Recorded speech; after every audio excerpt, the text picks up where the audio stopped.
সুপ্রিয় শিক্ষার্থীরা, আজকে আমাদের মূল বিষয় হলো জীববিজ্ঞান। জীববিজ্ঞানের চতুর্থতম অধ্যায়টি জীবনী শক্তি নিয়ে। জীবনী শক্তি, জীবনী শক্তি মানে কি? এই যে একটা জীব, যে কোনো একটা জীব সে চলাফেরা করছে, যেমন আমরা এই জীবের মধ্যে অন্তর্গত। আমরা চলাফেরা করছি, আমরা হাঁটাহাঁটি করছি, আমরা কথা বলছি, বা আমরা বিভিন্ন ধরনের কাজকর্ম করছি। আমাদের একটা শক্তির প্রয়োজন হচ্ছে। আমাদের এই শক্তিটা না থাকলে আমরা খুব দুর্বল হয়ে পড়ি। আমরা ধীরে ধীরে আমাদের পেশিগুলো আর চালাতে পারি না। আমরা কোনো কাজকর্ম একসময় করতে পারি না। কিন্তু যখন আমরা আবার খাবার খাই, তখন ঠিকই আবার আমরা আস্তে আস্তে শরীরে শক্তি ফিরে পাই। তাহলে এই জীবনী শক্তিটা জিনিসটা কি? জীবনী শক্তি জিনিসটা হচ্ছে কোনো একটা জীবকে পরিচালিত করার জন্য যে শক্তিটার দরকার, সেটাই হচ্ছে জীবনী শক্তি।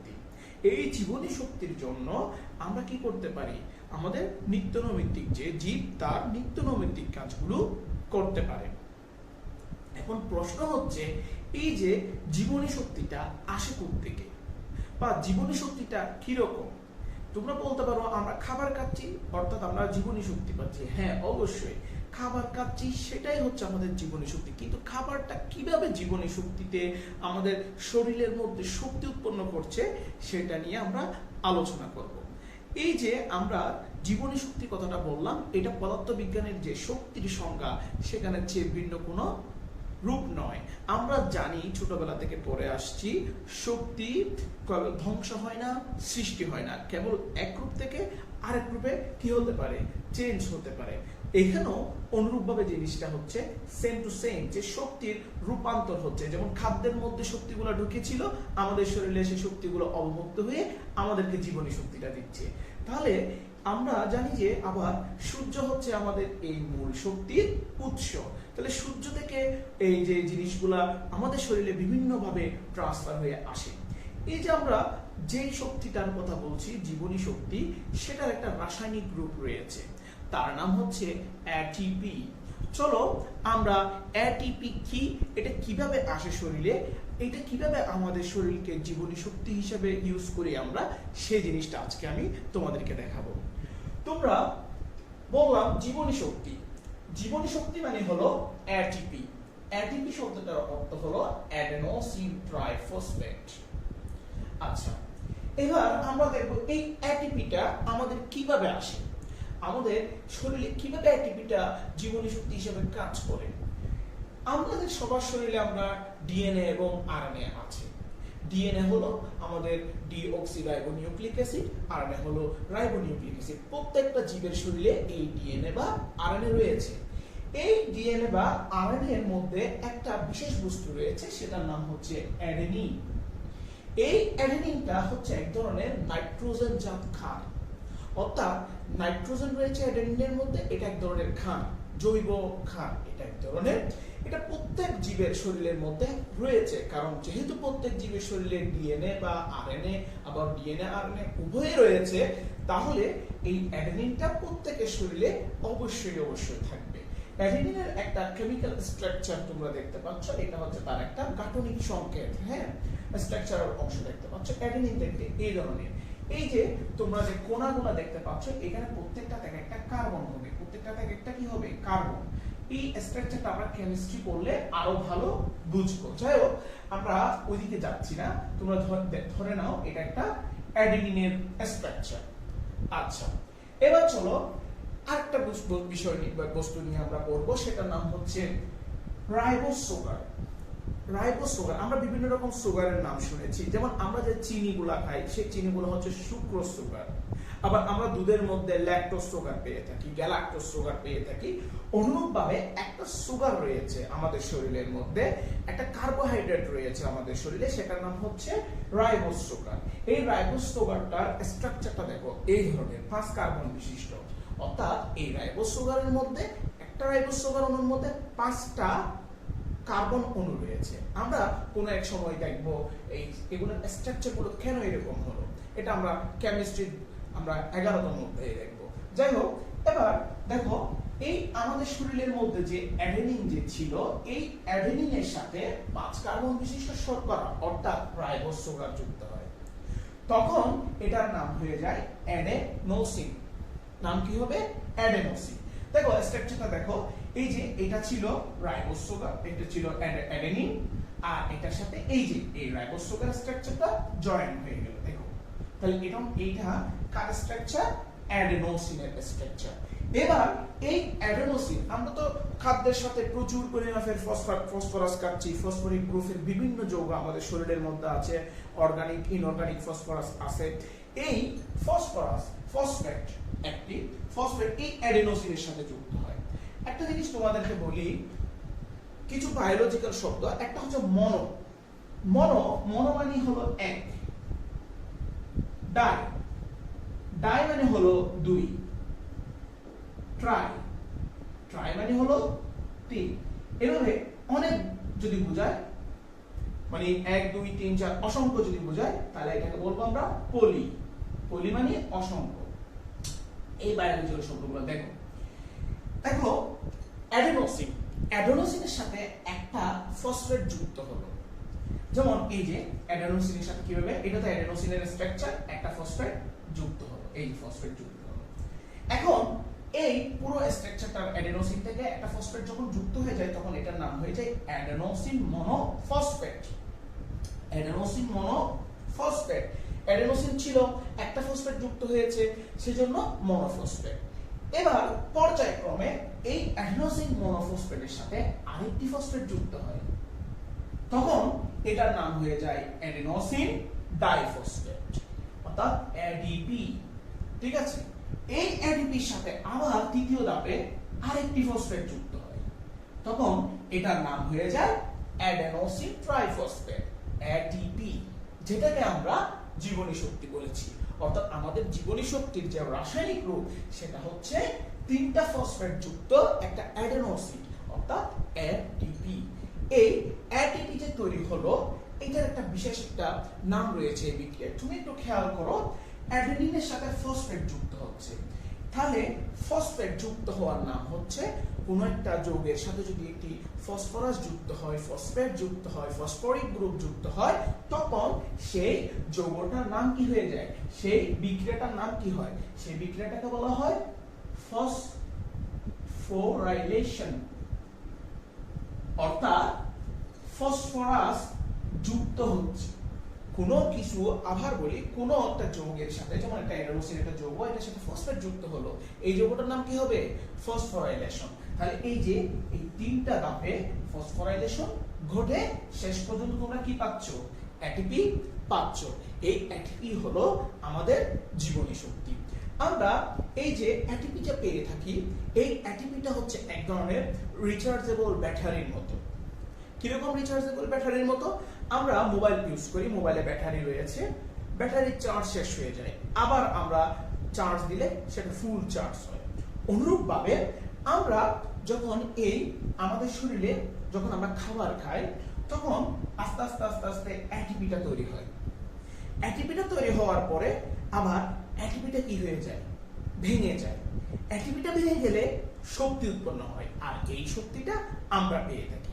আমি আবার তোমাদের একটু সহজ ভাষায় বলি, যখন তুমি খাবার খাবে, তখন তোমার শরীরে এটিপি জমা হবে। এটিপি জমা হওয়ার পরে আবার এই যে এটিপি জমতেছে, দেখো এটিপি কিভাবে তৈরি হচ্ছে। প্রথমে তুমি মনোফসফেট পেলা, এডিপি, আবার এটিপি পাচ্ছ। যখন একটা একটা ফসফেট যুক্ত হচ্ছিল, তখন এখানের মধ্যে শক্তি সঞ্চয় হচ্ছিল ফসফেটের সাথে। তুমি আজ থেকে একটা কথা মনে রাখবা, যখন একটা বস্তুর সাথে আরেকটা বস্তু অ্যাড হয়, তখন সেই জায়গায় কিছু শক্তি আবদ্ধ হয়ে পড়ে, জমা হয়ে পড়ে। আবার এই জিনিসটা যখন ছুটে যায়, তখন সেখান থেকে শক্তিটা বের হয়ে পড়ে। অনুরূপভাবে এই এটিপিটা যখন আমাদের শরীরে জমা হয়, দেখো কোথা থেকে? অ্যাডেনোসিন থেকে পুরো অ্যাডেনোসিন ট্রাইফসফেটে চলে আসে, ফসফেট যুক্ত হতে হতে, তখন এখানে কিছু শক্তি জমা হয়। পরবর্তীতে যখন আমাদের শরীরের জন্য প্রয়োজন হয়, শক্তির প্রয়োজন হয়, তখন এই এটিপিটা ভেঙে যায়। এটিপিটা ভেঙে গিয়ে একটা ফসফেট গ্রুপ আবার ফসফেট তৈরি করে ফেলে, একটা ফসফেট তৈরি করার মাধ্যমে এডিপি তে পরিণত হয়ে যায়, এডিপি। তাহলে অ্যাডিপিতে হয়ে যায়, একটা ফসফেট তৈরি করে ফেলে, সাথে কি তৈরি করে, শক্তিটা যেটা জমা রাখছিল সেটা বের করে দেয়। এই জমাকৃত শক্তি যেটা বের করে দেয় সেটাই আমাদের শরীরে রাসায়নিক শক্তি হিসেবে কাজে লাগে। তাহলে এই যে তোমাদেরকে একটা পদ্ধতি বললাম, কোনো কিছুর সাথে যদি ফসফেট যুক্ত হওয়ার নাম ফসফোরাইলেশন হয়, তাহলে আবার দেখো একটা যৌগ থেকে ফসফেটটা বের হয়ে গেল, ফসফেট যদি বের হয়ে যায় তাহলে সেটার নাম কি হবে, ডি ফসফোরাইলেশন। ডি, কোন শব্দের আগে যদি ডি থাকে তাহলে সেটা কি অর্থে বোঝাবে, বাদ বোঝাবে। অর্থাৎ ফসফোরাইলেশনটা এখন হচ্ছে না, এটা বাদ, ফসফোরাইলেশন হচ্ছে না, তাহলে এটার নাম কি হচ্ছে, অর্থাৎ এখানে ফসফেট যুক্ত হচ্ছে না, ফসফেট চলে যাচ্ছে, এই যে ফসফেট চলে গেল, সেজন্য এটার নাম কি, অ্যাডিপি। তো আমি তোমাদেরকে বলেছিলাম আমাদের এই অ্যাটিপিটা একটা রিচার্জেবল ব্যাটারির মতো কাজ করে। কিভাবে, আমাদের শরীরের মধ্যে অ্যাডেনোসিনটা থেকে যায়, অ্যাডেনোসিন থেকে অ্যাটিপি তৈরি হয়, যখন আমাদের শক্তির প্রয়োজন হয় তখন আবার অ্যাটিপিটা ভেঙে যায়, অ্যাটিপিটা ভেঙে গিয়ে কি হয়ে যায়, অ্যাডিপি, অ্যাডিপি হয়ে শক্তি উৎপন্ন করে দেয়। আবার অ্যাডিপি থাকে আমাদের শরীরে, আবার পুনরায় আমাদের শক্তির জগৎ আমাদের আবার শরীরে আবার কি তৈরি হয়, আবার ফসফেটের সাথে যুক্ত হয়ে আবার অ্যাটিপি তৈরি হয়, অ্যাটিপি তৈরি হওয়ার পরে যখন তোমার আবার শক্তির প্রয়োজন হয় তখন কি হয়, অ্যাটিপিটা আবার ভেঙে যায় ডিফসফোরাইলেশন প্রক্রিয়ার মাধ্যমে। এভাবে অ্যাটিপি থেকে অ্যাডিপি তৈরি হওয়ার মাধ্যমে, ফসফেটকে বিসর্জন দেওয়ার মাধ্যমে আমাদের শরীরের মধ্যে শক্তি উৎপন্ন হয়। অর্থাৎ একবার ভাঙছে একবার গড়ছে, একবার ভাঙছে একবার গড়ছে, অর্থাৎ রিচার্জ হচ্ছে। সেজন্য অ্যাটিপিকে বলা হয় রিচার্জেবল ব্যাটারির সাথে তুলনা করা হয়। এই অ্যাটিপিকে আরো বেশ কিছু নাম বলা হয়, সেটা নাম হচ্ছে, একটা হচ্ছে এনার্জি কয়েন, এনার্জি কয়েন অর্থাৎ জৈব মুদ্রা, শক্তি মুদ্রা, সরি, আরেকটা বলা হয় বায়োলজিক্যাল কয়েন,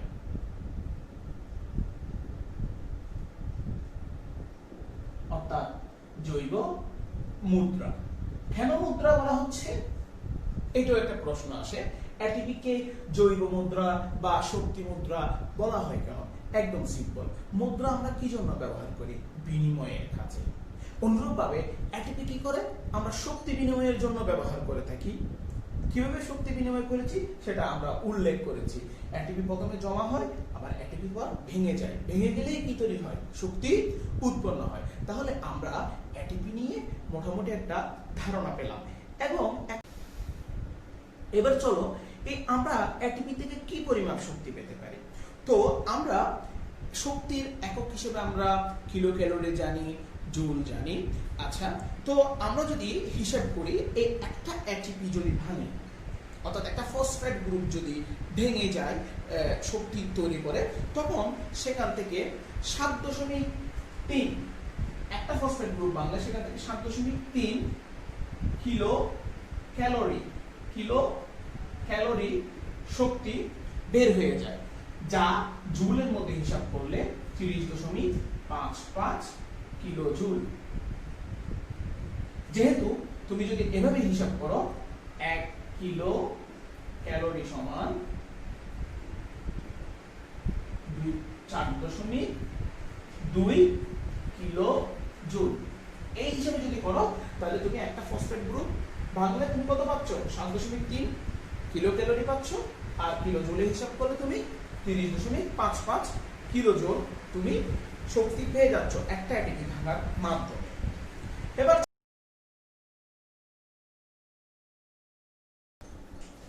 এবার চলো আমরা উদ্ভিদের সবচেয়ে গুরুত্বপূর্ণ একটি শরীরবৃত্তীয় প্রক্রিয়া সালোক সংশ্লেষণ নিয়ে আলোচনা করব।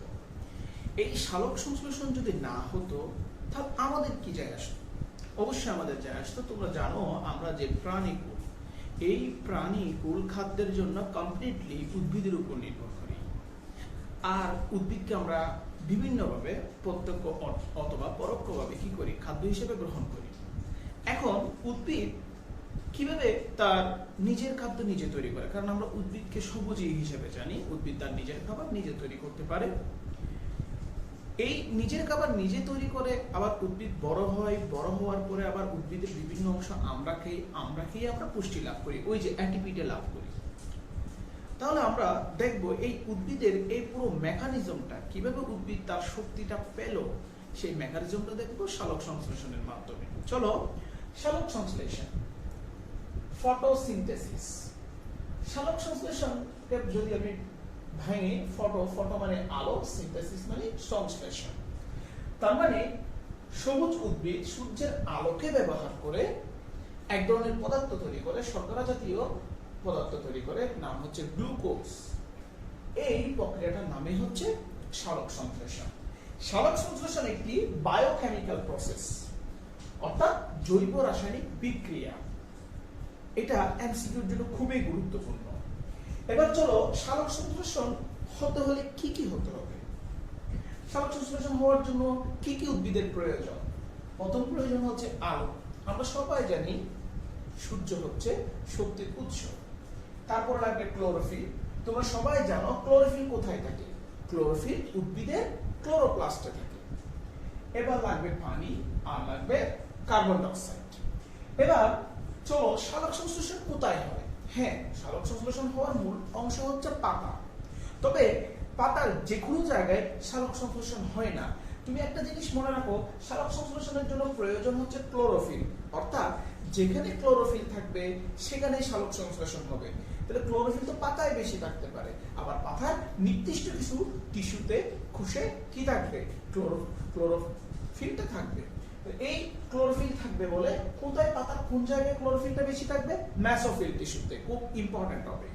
এই মেসোফিল টিস্যুতে ক্লোরোপ্লাস্ট বেশি থাকে বলে এখানে সালোক সংশ্লেষণ মূলত বেশি ঘটে। এবার চলো, সালোক সংশ্লেষণ। এই সালোক সংশ্লেষণ প্রক্রিয়ার মধ্যে যে গ্লুকোজ বা শর্করা জাতীয় খাবার তৈরি হয়, সেই খাবারগুলো উদ্ভিদ তার নিজে ব্যবহার করে। নিজে ব্যবহার করার পর অতিরিক্ত অংশগুলো ফলের মধ্যে জমা রাখে, মূলের মধ্যে জমা রাখে, তা পাতার মধ্যে জমা রাখে। আমরা এই ফল, মূল, পাতা ইত্যাদি খেয়ে থাকি। অর্থাৎ আমরা উদ্ভিদের জমাকৃত যে শক্তিগুলো সেগুলো আমরা খেয়ে থাকি। সেখান থেকে আমরা তাহলে ডাইরেক্টলি কি পেয়ে যাচ্ছি? আমরা শক্তিটা পাচ্ছি। এখন তুমি বলতে পারো আমরা তো মাছ মাংস খাই, মাছ মাংস থেকে কিভাবে আমরা শক্তি পেতে পারি? দেখো, তুমি যদি চিন্তা করো মাংস, গরুর মাংস, তাহলে গরু কি খায়? ঘাস খায়। তার মানে গরু উদ্ভিদ থেকে পেলো, তার শরীরে জমা হলো, আবার আমরা গরুর মাংস খাচ্ছি, গরুর মাংস থেকে আমাদের শরীরে জমা হলো। এভাবেই আমরা প্রত্যক্ষ বা পরোক্ষভাবে উদ্ভিদের উপর শক্তির জন্য নির্ভরশীল। আর উদ্ভিদ এই শক্তিটা কোন প্রক্রিয়ায় তৈরি করে? এই প্রক্রিয়া তৈরি করে সালোক সংশ্লেষণ প্রক্রিয়া। তাহলে সালোক সংশ্লেষণ প্রক্রিয়াটি জীবজগতের জন্য অত্যন্ত গুরুত্বপূর্ণ ব্যাপার। চলো, এই বিক্রিয়াটি কিভাবে ঘটে আমরা একটু দেখি। এই বিক্রিয়ার মেকানিজমটা হচ্ছে, উদ্ভিদের এই পাতার মধ্যে সূর্যালোক আসবে। এবার পাতার মধ্যে কি থাকবে? ক্লোরোপ্লাস্ট। এই সূর্যের আলোগুলা ক্লোরোপ্লাস্টে ক্লোরোফিলে চলে যাবে। ক্লোরোপ্লাস্টের ভেতরে যে থাইলাকয়েড গুলো থাকে, এই যে এটার নাম হচ্ছে থাইলাকয়েড, তোমরা পড়েছো দ্বিতীয় অধ্যায়ে। তো থাইলাকয়েডের ভেতর থাকবে ক্লোরোফিল। এই ক্লোরোফিল এই সূর্যের আলোগুলোকে গ্রহণ করে নিবে। সূর্যের আলোগুলোকে গ্রহণ করার পরে সেখানে কার্বন ডাই অক্সাইডের সাথে মিক্স আপ হবে। এবার কার্বন ডাই অক্সাইডটা কোথায় পাবো? আমরা বায়ুমণ্ডলে পাবো। বায়ুমণ্ডলে 0.03% কার্বন ডাই অক্সাইড রয়েছে। এই কার্বন ডাই অক্সাইডটা পত্ররন্ধ্রের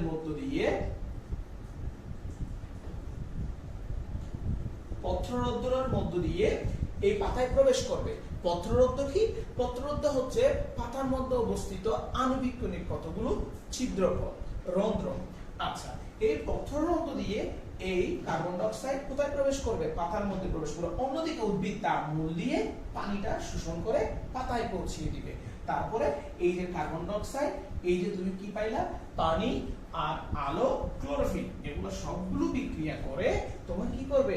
গ্লুকোজ, C6H12O6, গ্লুকোজের সংকেত। আজ থেকে তোমরা মনে রাখবা, এই গ্লুকোজ প্রধান পদার্থটা উৎপন্ন করবে, সাথে কিছু পানিও তৈরি হবে, সাথে একটা উপজাত পদার্থ হিসেবে, বাই প্রোডাক্ট হিসেবে অক্সিজেন উৎপন্ন হবে। আবার এই উপজাত পদার্থটি, অক্সিজেনটি আমাদের জীবজগতের জন্য, বিশেষ করে প্রাণী জগতের জন্য অত্যন্ত গুরুত্বপূর্ণ। এখানে বিক্রিয়াটা এবার দেখো, 6টা কার্বন অণু, 12টা অক্সিজেন ও পানির অণু, আলো এবং ক্লোরোফিলের উপস্থিতিতে একটা গ্লুকোজ অণু তৈরি করতে পারে, 6টা পানির অণু তৈরি করতে পারে, আবার 6টা অক্সিজেন অণু তৈরি করতে পারে। এই অক্সিজেনটা একটা উপজাত পদার্থ বলেছি।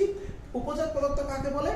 আমি কোন একটা বিক্রিয়া ঘটিয়ে আমার একটা কাঙ্ক্ষিত বস্তু তৈরি করব, কাঙ্ক্ষিত একটা পদার্থ তৈরি করব, কিন্তু ওই কাঙ্ক্ষিত পদার্থ তৈরি হওয়ার সাথে সাথে যদি অন্য কোনো পদার্থ তৈরি হয়ে যায়, সেটার নাম দিব বাই প্রোডাক্ট। কখন বাই প্রোডাক্ট দিব?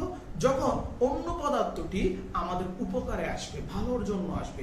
যদি আমি একটা কাঙ্ক্ষিত পদার্থ তৈরি করছি, অন্য পদার্থটি যদি উপকারে না আসে, বর্জ্য হিসেবে থাকে, তখন তাকে বলবো ওয়াস্ট প্রোডাক্ট। তাহলে বাই প্রোডাক্ট বলবো যদি আমি একটা রাসায়নিক বিক্রিয়া ঘটাই, সেখানে যদি আমার একটা কাঙ্ক্ষিত বস্তুর সাথে আরেকটি বস্তু তৈরি হয়, ওই আরেকটি বস্তুটা যদি আমাদের উপকারী হয়, আমরা যদি এটাকে ভালো কাজে ইউজ করতে পারি, তখন এটার নাম হয়ে যায় উপজাত পদার্থ, বাই প্রোডাক্ট। আর যদি আমরা ওই পদার্থটি তৈরি করতে না, ওই পদার্থটি যদি ভালো কাজে ব্যবহার করতে না পারি, এটা আমাদের জন্য বর্জ্য হয়ে যায়, তখন সেটার নাম দিয়ে দিব ওয়াস্ট প্রোডাক্ট। এবার তাহলে আমরা এই সালোক সংশ্লেষণের যে মেকানিজম, সেই মেকানিজমটা বুঝলাম। এখানে আরেকটা গুরুত্বপূর্ণ কথা বলতে হয়, বায়ুমণ্ডলে কার্বন ডাই অক্সাইডের পরিমাণ যদি 0.03% হয়, যেগুলো জলজ উদ্ভিদ আছে, জলজ উদ্ভিদ, এই জলজ উদ্ভিদ থেকে তোমার কার্বন ডাই অক্সাইড সংগ্রহ করতে পারে, ওরা তো জলের মধ্যে ডুবন্ত অবস্থায় থাকে। তো আমরা আমাদের এই পানির ভিতরেও কিন্তু কার্বন ডাই অক্সাইড দ্রবীভূত থাকে। পানির মধ্যে 0.3% কার্বন ডাই অক্সাইড কি থাকে? দ্রবীভূত থাকে। তাহলে ওটা এই পানির মধ্য থেকে তারা কি করবে? গ্রহণ করবে। এবার আমি বলবো এই সালোক সংশ্লেষণ যে বিক্রিয়াটা দেখতে পাচ্ছ, এটি একটি জারণ বিজারণ বিক্রিয়াও বলা যায়। আচ্ছা, ওই টপিকস নিয়ে আমরা পরে আলোচনা করছি। এবার আমরা দেখব এই সালোক সংশ্লেষণটা কিভাবে ঘটে। বেসিক্যালি এই তোমরা সালোক সংশ্লেষণের যে মূল বিক্রিয়াটা সেটা দেখলে তোমরা জানো যে 6 অণু কার্বন ডাই অক্সাইড, 12টি পানির অণু, আলো আর ক্লোরোফিল দিলে তোমার গ্লুকোজ, পানি এবং অক্সিজেন তৈরি হয়ে যাবে। কিন্তু ব্যাপারটা আমরা যেভাবে ইজি মনে করছি, সালোক সংশ্লেষণ ব্যাপারটা এরকম ইজি নয়। এটা একটা দীর্ঘ এবং সময় সাপেক্ষ বিক্রিয়া। 1905 সালের দিকে একজন ইংরেজ বিজ্ঞানী ব্ল্যাকম্যান, সে কি করলো? সালোক সংশ্লেষণের যে কিভাবে ঘটে তার প্রক্রিয়াটা আবিষ্কার করলো। সে জানো যে সালোক সংশ্লেষণ দুইটা পর্যায়ে ঘটে।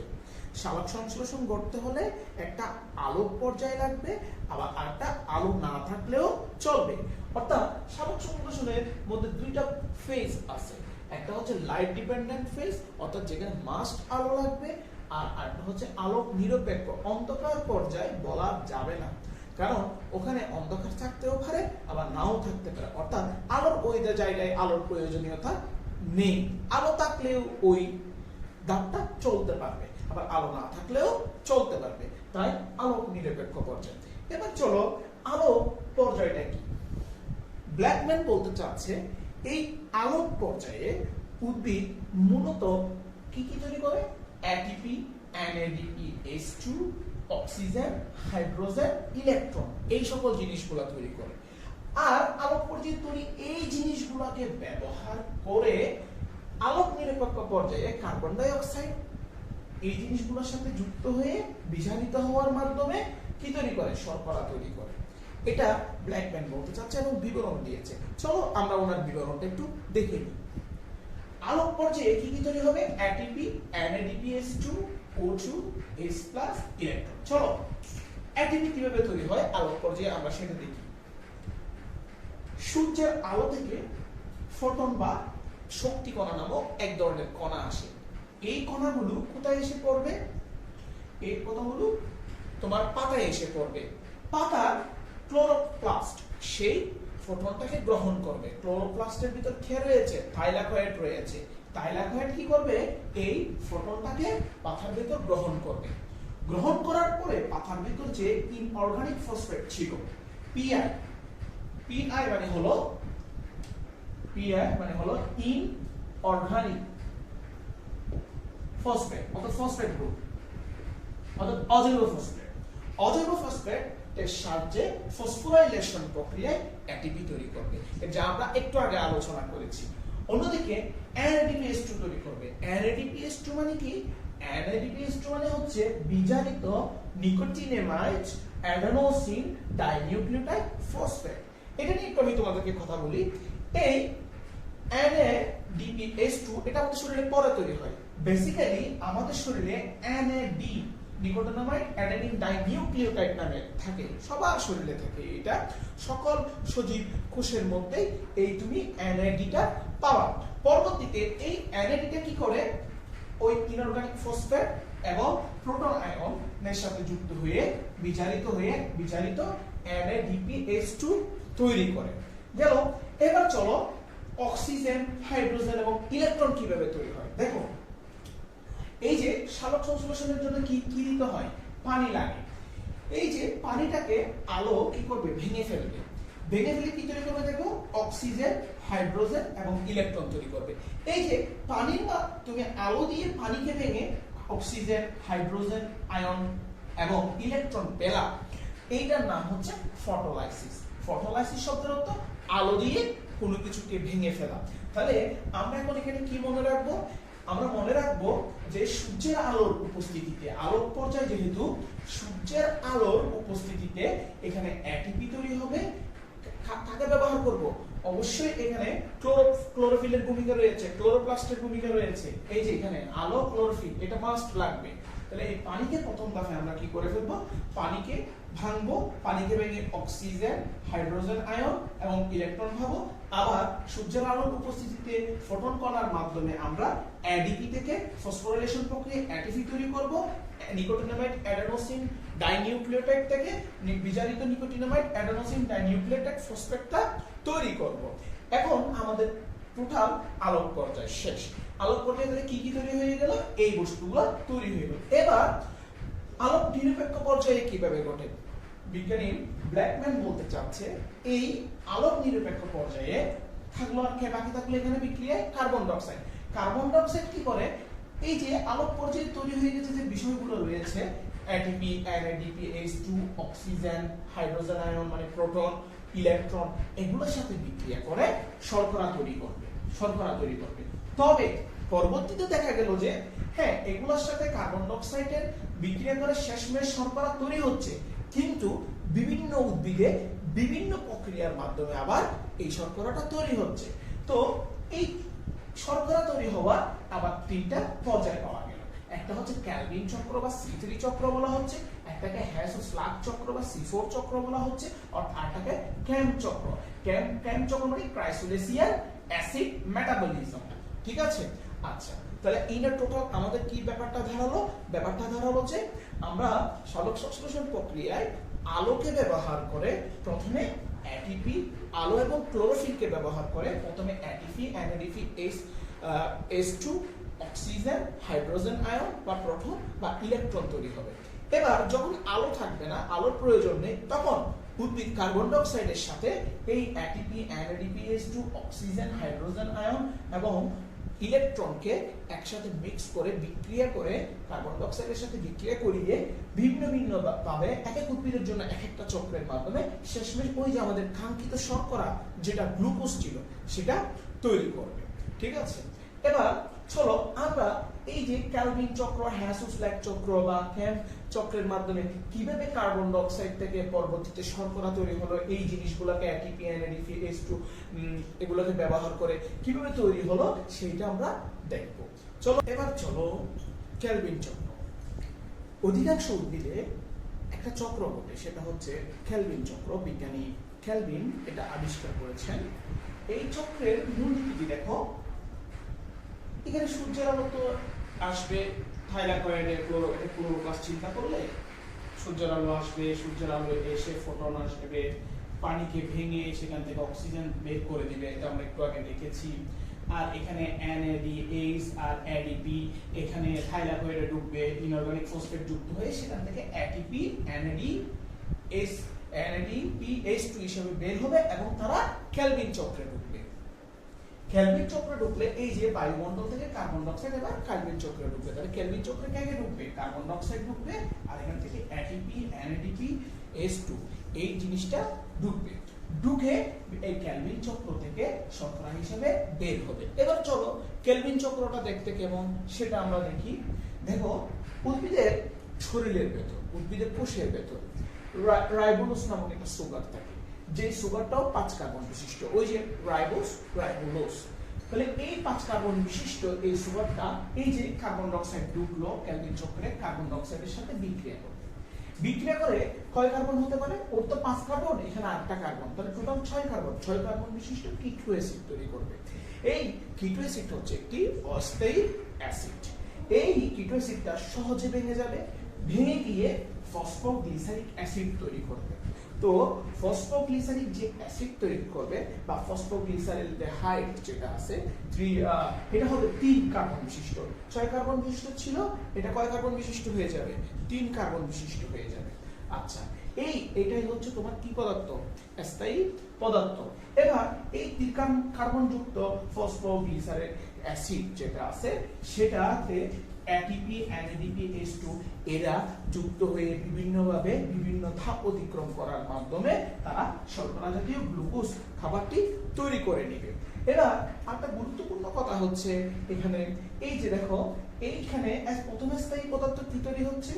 3 কার্বন যুক্ত ফসফোগ্লিসারিক অ্যাসিড। 3 কার্বন যুক্ত ফসফোগ্লিসারিক অ্যাসিড তৈরি হয় বলে তাই এই ক্যালভিন চক্রের আরেকটা নাম আছে, এই চক্রের নাম হচ্ছে C3 চক্র, অর্থাৎ কার্বন 3 চক্র। কারণ ওর প্রথমে এই চক্রের প্রথম স্থায়ী পদার্থকে 3 কার্বন যুক্ত ফসফোগ্লিসারিক অ্যাসিড। ঠিক আছে, তাহলে এখন আমরা দেখলাম এই যে ক্যালভিন চক্রটা, এই ক্যালভিন চক্রটা আমাদের জানাশোনা যতগুলো মোটামুটি উদ্ভিদ আছে, সাধারণত ধরো এই নাতিশীতোষ্ণ মণ্ডলের যতগুলো উদ্ভিদ আছে অধিকাংশ উদ্ভিদে এই C3 চক্র বা ক্যালভিন চক্রটি চলে থাকে। এই জন্য ক্যালভিন সাহেব 1961 সালে নোবেল প্রাইজও পেয়েছিলেন। আচ্ছা, এবার চলো আমরা আরেকটি চক্রের কথা বলবো, সেটা হচ্ছে হ্যাসুস্লাক চক্র। এটা কি?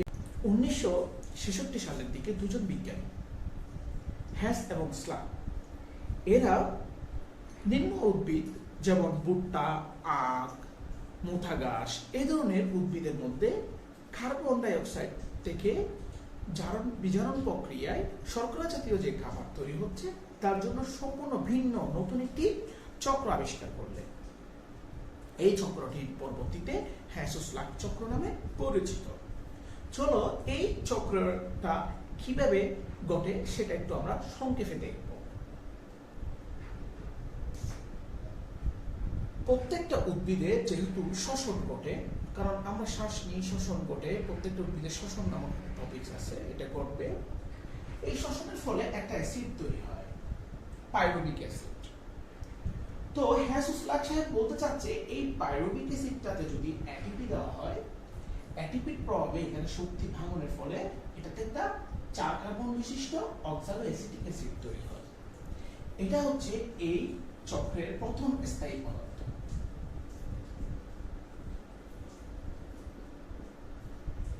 এই অক্সালো অ্যাসিটিক অ্যাসিডটা পরবর্তীতে ম্যালিক অ্যাসিডে পরিণত হবে। এখানে NADPH2 কাজ করবে। এই যে এই জিনিসগুলা কোথায় তৈরি হয়েছিল?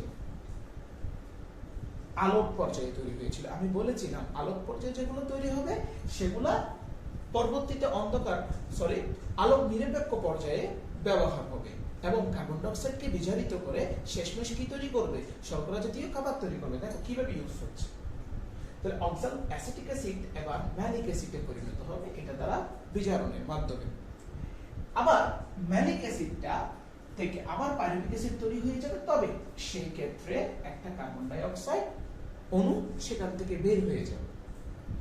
এবার তোমরা জানো প্রত্যেকটা উদ্ভিদেই রাইবোলোজ থাকে। এই যে এখানে ম্যালিক অ্যাসিড থেকে পাইরুভিক অ্যাসিড হওয়ার সময় কার্বন ডাই অক্সাইডটা বের হয়ে গেল, এই কার্বন ডাই অক্সাইডটা রাইবোলোজের সাথে যুক্ত হবে। একটু আগে আমরা ক্যালভিন চক্রটাতে দেখেছিলাম রাইবোলোজের সাথে কার্বন ডাই অক্সাইড যুক্ত হলে 6 কার্বন বিশিষ্ট অস্থায়ী কি তৈরি হয়? কিটো অ্যাসিড তৈরি হয়। আবার এই কিটো অ্যাসিড থেকে কি তৈরি হয়? 3 কার্বন বিশিষ্ট ফসফোগ্লিসারিক অ্যাসিড 3PGA তৈরি হয়। আর তুমি জানো 3 কার্বন বিশিষ্ট ফসফোগ্লিসারিক অ্যাসিড পরবর্তীতে বিভিন্ন বিক্রিয়ার মাধ্যমে কি তৈরি করে? শর্করা বা গ্লুকোজ। এই সম্পূর্ণটাই হলো হ্যাসুস্লাক চক্র। তবে এখানে একটা মজার বিষয় হচ্ছে এই হ্যাসুস্লাক চক্রের মধ্যে এতটুকু ভিন্ন ছিল, কিন্তু এটা কার চক্র ছিল? ক্যালভিন চক্র ছিল। তো এই হ্যাসো-স্ল্যাক চক্রের মধ্যে একই সাথে ক্যালভিন চক্রও কি রয়েছে, জড়িত রয়েছে। এবার এই হ্যাসো-স্ল্যাক চক্রের একটা মজার বিষয় কি জানো? মজার বিষয় হচ্ছে এই হ্যাসো-স্ল্যাক চক্রকে বলা হয় C4 চক্র। আমরা ক্যালভিন চক্রকে বলেছিলাম C3 চক্র, এটাকে বলা হবে C4 চক্র। কারণ এই যে এই চক্রের প্রথম স্থায়ী পদার্থ কিন্তু 4 কার্বন বিশিষ্ট অক্সালোঅ্যাসিটিক অ্যাসিড, তাই আমরা হ্যাসো-স্ল্যাক চক্রকে C4 চক্র বলি। আর এই C4 চক্র কোথায় ঘটে? সচরাচর নিম্ন শ্রেণীর বিরুৎ, হার্ব, সার্প, এই যে গুল্ম যারা আছে তাদের মধ্যে, যেমন ইকো, মোথাগাস, আখ, ভুট্টা, এগুলাতে এই C4 চক্রটি ঘটবে। তাহলে আমরা C3 চক্র, C4 চক্র সম্পর্কে আমাদের একটা ভালো আইডিয়া হয়ে গেল। আরেকটি যে চক্র ছিল সেটার নাম হচ্ছে ক্রাইসোলেসিয়ান অ্যাসিড মেটাবলিজম চক্র, তৃতীয় চক্রটা। ওটা সাধারণত মরুভূমি, মরুজ উদ্ভিদ যেখানে অপেক্ষাকৃত পানি কম, সেই সকল উদ্ভিদে, সেই সকল জায়গায় এই যে উদ্ভিদগুলা জন্মায়, সেই উদ্ভিদগুলাতে ক্রাইসোলেসিয়ান অ্যাসিড মেটাবলিজম চক্রটা চলে থাকে। যেমন মরুভূমিতে এক ধরনের কাঁটা গাছ ফণিমনসা দেখেছো, ক্যাকটাস টাইপসের, সে এখানে ক্রাইসোলেসিয়ান অ্যাসিড মেটাবলিজমটা ঘটবে। ওকে, এবার চলো সালোক সংশ্লেষণে আমরা ক্লোরোফিলের ভূমিকা দেখব। তোমরা জানো ক্লোরোফিল থাকে ক্লোরোপ্লাস্টের ভিতরে। এই ক্লোরোফিলে কত গুরুত্বপূর্ণ ভূমিকা পালন করে, কারণ ক্লোরোফিল যদি না থাকতো তোমার এটিপি তৈরি হতো না, NADH2 এগুলো তৈরি হতো না। সূর্যের আলোটা যে আসে সেই আলোটাও ক্লোরোফিল শোষণ করে নিতে পারে, ক্লোরোপ্লাস্ট শোষণ করে নিতে পারে। তাহলে সূর্যের আলোকে ক্যাপচার করার জন্য ক্লোরোফিল দরকার। এখন যদি ক্লোরোফিল কম বেশি হয় তাহলে নিশ্চয় কমে গেলে, যদি ক্লোরোফিল কমে যায় তাহলে সহজে অনুমেয় যে সালোক সংশ্লেষণ কমে যাবে। আবার ক্লোরোফিল অত্যাধিক বেড়ে গেলে তখন কি বেশি হবে সালোক সংশ্লেষণ? হ্যাঁ, তখন বেশি হবে। তবে এখানে একটা মজার বিষয় হচ্ছে, যখন ক্লোরোফিল বেড়ে যায় অর্থাৎ বেশি বেশি হয়ে যায়, তখন উদ্ভিদের পাতার মধ্যে ক্লোরোফিল তৈয়ারক এক ধরনের যে এনজাইম আছে সেটার ঘাটতি হয়ে যায়। ফলে দেখা যায় ক্লোরোফিল হঠাৎ করে বেড়ে গেছে, আবার হঠাৎ করে যে ঘাটতির কারণে, এনজাইমের ঘাটতির কারণে অনেক বেশি কমে গেছে। তার মানে ক্লোরোফিলের সংখ্যা বেশি হলেও ভালো নয়, আবার ক্লোরোফিলের সংখ্যা কম হলেও ভালো নয়। তবে নতুন পাতা যেগুলো তৈরি হয় সেখানে যে ক্লোরোফিলগুলো তৈরি হয়, ক্লোরোপ্লাস্টগুলো তৈরি হয়, সেইখানেই সবচেয়ে ভালো সালোক সংশ্লেষণ হয়।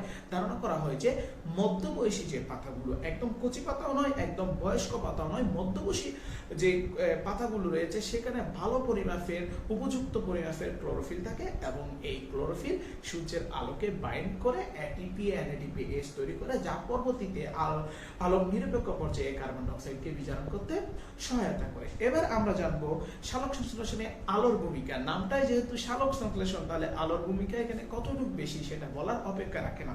তবে আলো যেমন তেমন আলো পড়লে, বেশি আলো পড়লে যে সালোক সংশ্লেষণ ভালো হবে তা নট এট অল। আলোর একটা নির্দিষ্ট মাত্রা রয়েছে। আমরা জানি যে আলো, আমাদের যে কালারগুলো, সূর্যের কালারগুলো দেখি, সেখানে 7 ধরনের আলো রয়েছে। বেনি, আসহ কলা, বেগুনি, লাল, নীল থেকে শুরু করে এই ধরনের 7টা রং রয়েছে।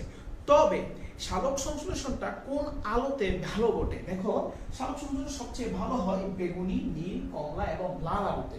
ঠিক আছে, তাহলে এটাকে তুমি একটু মনে রাখতে পারো, বেনি, কলা। তাহলে তুমি কি মনে করতে পারো? বেনি কলাতে সবচেয়ে বেশি কি হয়? ভালো হয়। বেনি দিয়ে কি? বেনি, ব দিয়ে বেগুনি, নীল, কমলা, আরটা হচ্ছে কি? লাল। আর ভালো হয় না কোন আলোগুলোতে?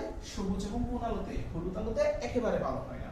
আরেকটা মজার বিষয় হচ্ছে যে এই যে আলোগুলা, হাইগেনের মতে আলোর প্রত্যেকটা আলো, নীল, বেগুনি আলো বলো, নীল আলো বলো, কমলা আলো বলো, প্রত্যেকটা একটা নির্দিষ্ট লেন্থ আছে, দৈর্ঘ্য আছে, তরঙ্গ দৈর্ঘ্য। আলো এক ধরনের তরঙ্গ, এটা বিজ্ঞানী হাইগেন বলেছিলেন।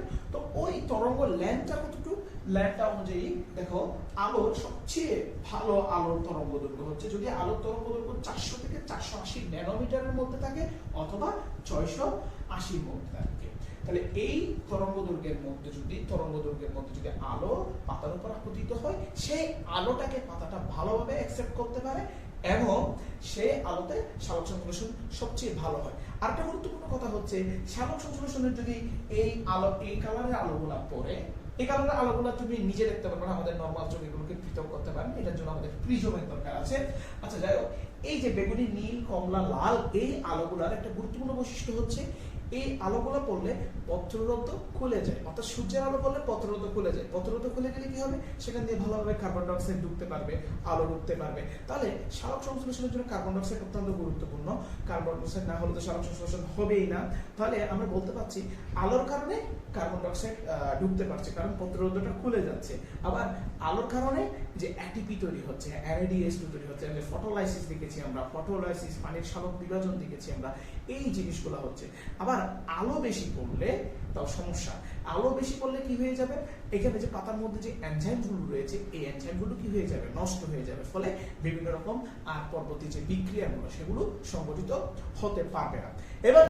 এবার চলো আমরা সালোক সংশ্লেষণের কিছু বাহ্যিক প্রভাব আর কিছু অভ্যন্তরীণ প্রভাব নিয়ে আলোচনা করব। দেখো, আলো নিয়ে তো আমরা অলরেডি বলে ফেলেছি কোন ধরনের আলোতে সালোক সংশ্লেষণ ভালো হবে, কোন ধরনের আলোতে সালোক সংশ্লেষণ ভালো হবে না। এবার চলো কার্বন ডাই অক্সাইড। তুমি দেখো, তুমি সালোক সংশ্লেষণের মূল রাসায়নিক র ম্যাটেরিয়ালস কি লাগে, কার্বন ডাই অক্সাইড। তাহলে বায়ুমণ্ডলে যে কার্বন ডাই অক্সাইড যদি বেড়ে যায়, তাহলে সালোক সংশ্লেষণের হারটা গুরুত্বপূর্ণভাবে বাড়বে। তবে বাড়ার মধ্যে একটা লিমিট থাকতে হবে। যদি বাড়তে বাড়তে অনেক বেশি বেড়ে যায়, তাহলে দেখা যাবে কার্বন ডাই অক্সাইডটা অতিরিক্ত পাতার মধ্যে ঢুকে গিয়ে পাতার মধ্যে অম্লত্ব সৃষ্টি করবে। আর পাতার মধ্যে যদি বেশি অ্যাসিডিটি বা অম্লত্ব সৃষ্টি করে, তখন পত্ররন্ধ্র বন্ধ হয়ে যাবে। আর আমরা জানি যে পত্ররন্ধ্র যদি বন্ধ হয়ে যায়, তাহলে কি ঢুকতে পারবে না, কার্বন ডাই অক্সাইড ঢুকতে পারবে না, সাথে অন্যান্য যে তোমার আলো থেকে শুরু করে এই জিনিসগুলো ঢুকতে পারবে না। সেই ক্ষেত্রে কিন্তু তোমার এই সালোক সংশ্লেষণটা ব্যাহত হবে। এবার চলো তাপমাত্রা। এটা একটু গুরুত্বপূর্ণ পয়েন্ট। কোন তাপমাত্রায় তোমার বেশি হতে পারে সালোক সংশ্লেষণ? সচরাচর 22 থেকে 35 ডিগ্রির মধ্যে সবচেয়ে ভালো সালোক সংশ্লেষণটা ঘটে। কত থেকে কত? 22 থেকে 35 ডিগ্রি। মোস্ট ইম্পর্টেন্ট একটি পার্ট। এটা তোমাদের এসএসসি পরীক্ষায় অনেকবার এমসিকিউতে এসেছে। যাই হোক, এবার তুমি যদি দেখো 22 থেকে যদি কমতে থাকলে 22 থেকে তাপমাত্রা যত কমবে সালোক সংশ্লেষণ হারটা তত কমতে থাকবে। শূন্যতে গেলে বন্ধ হয়ে যাবে। 0 ডিগ্রি সেলসিয়াস তাপমাত্রায় সালোক সংশ্লেষণ একেবারে বন্ধ। সেই জন্য আমরা গ্রিন হাউসটা তৈরি করি, যাতে বরফের দেশের মধ্যে কি করা যায়, শূন্যের চেয়ে বেশি তাপমাত্রা রেখে সালোক সংশ্লেষণ ঘটানো যায়। আবার অন্যদিকে 35-এর চেয়ে বাড়তে থাকলে তোমার সালোক সংশ্লেষণ কমে যাবে, আর একদম 45 ডিগ্রিতে গিয়ে প্রায় সম্পূর্ণ কমে যাবে, একেবারে সালোক সংশ্লেষণ বন্ধ হয়ে যাবে 45 ডিগ্রি সেলসিয়াস তাপমাত্রায়। কারণ উচ্চ তাপমাত্রায় পাতার এনজাইম গুলো নষ্ট হয়ে যাবে। যদি পাতার এনজাইম ক্লোরোপ্লাস্ট নষ্ট হয়ে যায়, তাহলে তো সালোক সংশ্লেষণ হবে না। বাহ্যিক প্রভাব, পানি। তুমি জানো পানি যদি না থাকে তাহলে তো সালোক সংশ্লেষণ হবে না, কারণ সালোক সংশ্লেষণের মূল বিক্রিয়ায় কার্বন ডাই অক্সাইড আর কি লাগবে, পানি লাগবে। তবে পানি যদি না থাকে রক্ষী কোষ পত্ররন্ধ্র খুলবে না, পত্ররন্ধ্র না খুললে কার্বন ডাই অক্সাইড প্রবেশ করবে না। একদম সিম্পল ব্যাপার। আর পানির অভাবে উদ্ভিদ কোষের বিভিন্ন এনজাইমগুলো নষ্ট হয়ে যেতে পারে। এনজাইম নষ্ট হলে ক্লোরোফিল তৈরি হবে না বা বিভিন্ন বিক্রিয়াগুলো হবে না। এরপরে চলে যাও অক্সিজেন।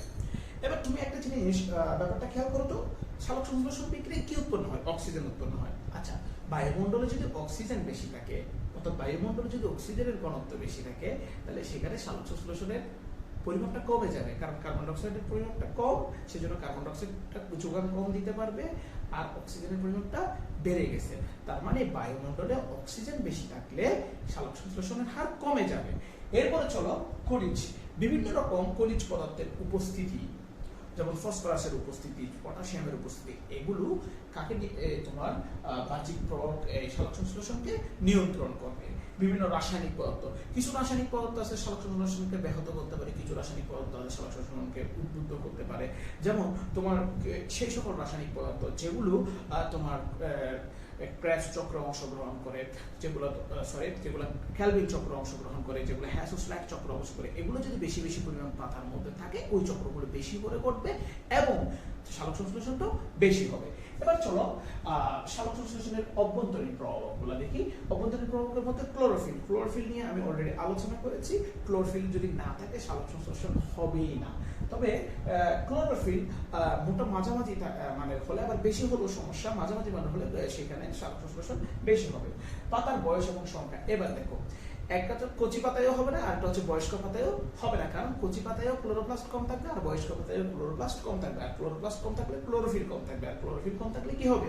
অবশ্যই তোমার সালোক সংশ্লেষণ হবে না। এবার আসো সংখ্যা, পাতার সংখ্যা ডেফিনেটলি বেশি হলে সালোক সংশ্লেষণ অবশ্যই বেশি হবে। এবার আসো শর্করার পরিমাণ, সালোক সংশ্লেষণ কি তৈরি হয়? শর্করা তৈরি হয়। শর্করার পরিমাণ যদি পাতার মধ্যে অলরেডি বেশি থেকে যায় তাহলে সালোক সংশ্লেষণের হবে না, কারণ অলরেডি উৎপাদ বেশি বেড়ে গেছে, তাহলে আর এটা দরকার নেই। আচ্ছা, এবার আসো পটাশিয়াম। পটাশিয়াম একটা গুরুত্বপূর্ণ বিষয়, পত্ররন্ধ্র খোলার জন্য পটাশিয়াম আয়নটা অত্যন্ত জরুরি একটা জিনিস। তাহলে যদি পটাশিয়াম কম থাকে সে পত্ররন্ধ্র খুলবে না, পত্ররন্ধ্র না খুললে কার্বন ডাই অক্সাইড ঢুকবে না, কার্বন ডাই অক্সাইড না ঢুকলে কি হবে? সালোক সংশ্লেষণ হবে না। এবার চলো বিভিন্ন রকম এনজাইম, এই যে পাতার মধ্যে যে বিভিন্ন রকম এনজাইম আছে যা ক্লোরোফিল তৈরি করে, বা বিভিন্ন রকম এনজাইম আছে যেগুলো ক্যালভিন চক্র, হ্যান্সন চক্রকে নিয়ন্ত্রণ করে, এগুলোর যদি ঘাটতি দেখা দেয় তাহলে ওই চক্রগুলো সম্পূর্ণ হবে না এবং ক্লোরোফিল তৈরি হবে না এবং তোমার সালোক সংশ্লেষণও হবে না। তাহলে আমরা বাহ্যিক প্রভাবক আর অভ্যন্তরীণ প্রভাবগুলো দেখে ফেললাম। এই বাহ্যিক প্রভাবক এবং অভ্যন্তরীণ প্রভাবকের মধ্যে আমি শুধু বাহ্যিক প্রভাবক মনে রাখার জন্য তোমাদেরকে একটা কৌশল দিলাম, কারণ পরীক্ষায় সবসময় আসে নিচের কোনটি সালোক সংশ্লেষণের অভ্যন্তরীণ প্রভাবক বা নিচের কোনটি বাহ্যিক প্রভাবক, তখন এখান থেকে কিছু দিবে, এখান থেকে কিছু দিবে, তুমি কনফিউজ হয়ে যাবে কোনটা বাহ্যিক কোনটা অভ্যন্তরীণ বুঝবা, সেটা তুমি বাহ্যিক গুলো মনে রাখবা। আঁকের আঁকা পাতা, আঁকে দিয়ে আ দিয়ে আলো, খনিজ, র দিয়ে হচ্ছে রাসায়নিক, আঁকা দিয়ে অক্সিজেন, ক আকার দিয়ে কার্বন ডাই অক্সাইড, প আকার দিয়ে পানি এবং ত আকার দিয়ে কি? তাপমাত্রা। এবার চলো আমরা সালোক সংশ্লেষণের গুরুত্বগুলো দেখব। উদ্ভিদের নিজস্ব খাদ্য প্রস্তুত। আমরা জানি উদ্ভিদ সবজি, উদ্ভিদ তার নিজের খাবার নিজে তৈরি করে, এই সালোক সংশ্লেষণের মাধ্যমে উদ্ভিদ তার নিজের খাবারগুলো পেয়ে থাকে। জীবজগতের খাদ্য নিশ্চিত করো। আমরা জানি জীবজগতের মধ্যে উদ্ভিদ ছাড়া প্রাণীরা সম্পূর্ণ পরভোজী, অর্থাৎ নিজের খাবার নিজেরা তৈরি করতে পারে না। আমরা প্রাণীরা উদ্ভিদের উপর সম্পূর্ণ নির্ভরশীল এই খাবারের জন্য। উদ্ভিদ ও প্রাণীকুলের মধ্যে পারস্পরিক সম্পর্ক স্থাপন।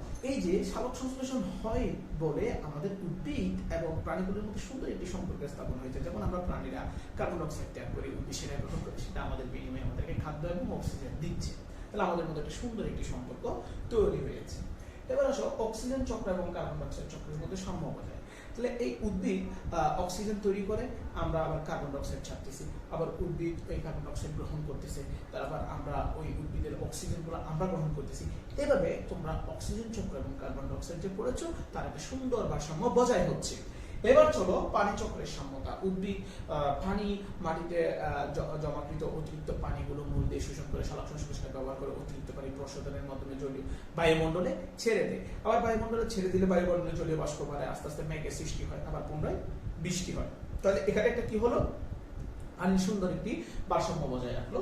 মানব সভ্যতার বিকাশ, এই উদ্ভিদের কারণে আজকে মানব সভ্যতার বিকাশ হয়েছে আমাদের। মানব সভ্যতার বিকাশ মানে আমরা আসবাবপত্র থেকে শুরু করে ঘর বাড়ি থেকে শুরু করে এই উদ্ভিদকে ব্যবহার করি, আর উদ্ভিদকে ব্যবহার করি। আর উদ্ভিদটা পেতাম কোথায়? যদি সালোক সংশ্লেষণ না হতো, কারণ সালোক সংশ্লেষণ না হলে উদ্ভিদটা গ্রো আপ হতো না, উদ্ভিদ থেকে আমরা কাঠ পেতাম না, উদ্ভিদ থেকে আমরা বিভিন্ন ধরনের পদার্থগুলো পেতাম না। এবার চলো অক্সিজেন সৃষ্টি। 5 বিলিয়ন পূর্বে যখন পৃথিবী সৃষ্টি হয়েছিল তখন এই পৃথিবীতে কোনো উদ্ভিদ ছিল না, উদ্ভিদ ছিল না বলে অক্সিজেনও ছিল না। প্রকৃতিতে বিভিন্ন জৈব ধারার মাধ্যমে উদ্ভিদ সৃষ্টি হলো এবং উদ্ভিদ সালোক সংশ্লেষণ প্রক্রিয়ায় সর্বপ্রথম কি সৃষ্টি করলো? অক্সিজেনটা সৃষ্টি করলো। এবার চলো অর্থনৈতিক অবদান। যে অর্থনৈতিক অবদানটা কি? উদ্ভিদ থেকে আমরা এই যে কাঠ পেয়ে থাকি, এটা একটা আমাদের জন্য অর্থনৈতিক বিশাল অবদান। সালোক সংশ্লেষণ প্রক্রিয়ায় উদ্ভিদের মধ্যে আমরা ফল পেয়ে থাকি। এই যে এখন তোমরা রাজশাহীর আম খাচ্ছ, এটা একটা অর্থনৈতিকভাবে বিশাল একটা উৎপাদন। আমরা যে ফসল উৎপন্ন করে বিক্রি করতেছি, এটা অর্থনৈতিকভাবে একটা বিশাল অবদান রাখছে। এছাড়া আমরা ওষুধ শিল্প থেকে শুরু করে বস্ত্র শিল্প থেকে শুরু করে সবকিছুতেই আমাদের যে অর্থনৈতিক যে ব্যবস্থা সেটা সম্পূর্ণ আমরা কিন্তু উদ্ভিদ থেকে পেয়ে আছি। তাহলে আমরা আজকে সম্পূর্ণ আমরা দেখলাম অ্যাটিপির কি সেটা দেখলাম, আমরা সালোক সংশ্লেষণ দেখলাম। তোমার আগামী দিন আমরা দেখবো শ্বসন প্রক্রিয়াটা। আজকে টপিকটা অত্যন্ত গুরুত্বপূর্ণ। তোমরা কোনো টপিক যদি না বুঝে থাকো অবশ্যই আমাকে তোমরা কমেন্ট করে জানাবা এবং আশা